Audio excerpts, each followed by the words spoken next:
What's up guys, in this video I'm going to show you how to color grade dark videos in Premiere Pro. I'm going to take this clip right here to this clip right here. If you want to skip around in this video, feel free to use chapters down below. But the first thing you're going to want to do is, if you already do not have the color panel option open, you just go to the top right hand corner, open it by clicking on color, and once you're on this page like so, we're going to start with basic correction. Now you can either click on the auto feature, but if you want to go for more in-depth detail and really get the vibe you're going for this, you're going to want to do the manual settings. So the first thing that I usually like to do to my clips is I like to crank up the exposure, because people typically like brighter shots. Now currently the clip may look a little bit bright, but that's okay, because the next thing you do is you turn down the shadows so you can get more contrast overall on this video clip. I also recommend turning down the whites. Now the whites and blacks are basically the whites and blacks in this clip. As you can see, it gets brighter when I crank up the whites in this clip. If I crank down the blacks in this clip, the blacks become a lot more apparent. So I'm just going to turn down both of those like so, and then I'm going to turn up the contrast just a little bit. This adds more detail and depth to the clip. I'm just going to turn up just a little bit, around 5 or so. As you can see, we've already made a noticeable difference in this clip. How you check the before and after of the clip is you click on this FX thing in the top right hand corner. But the next thing we want to do is you just want to crank up the temperature a little bit depending on the mood and the overall feel of your entire video you're going for. In this case, I'm going for a warmer look, so I'll turn that up a little bit.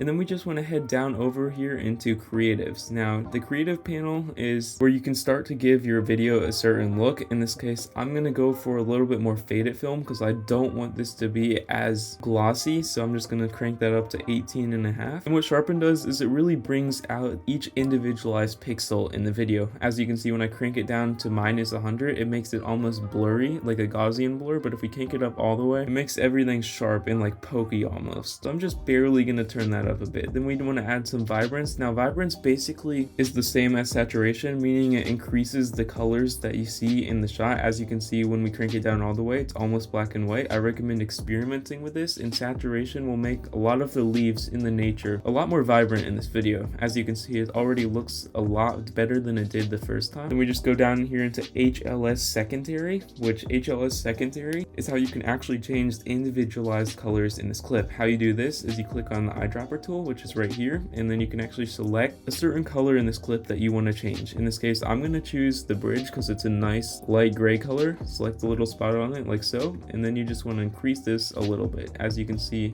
it will start making a noticeable difference once you scroll down here and actually increase the saturation of what you have just selected. As you can see, the bridge is changing colors, and only the bridge. So if I want it to be a little bit duller so that this nature stands out a lot more than me and the foreground being the water, and then go back up here, and if you want to do another one, you can again select the eyedropper tool, click on it. You can click on your shirt or anything you want in this video. Then I'm just going to turn up the saturation a little bit so I can change the color of my shirt.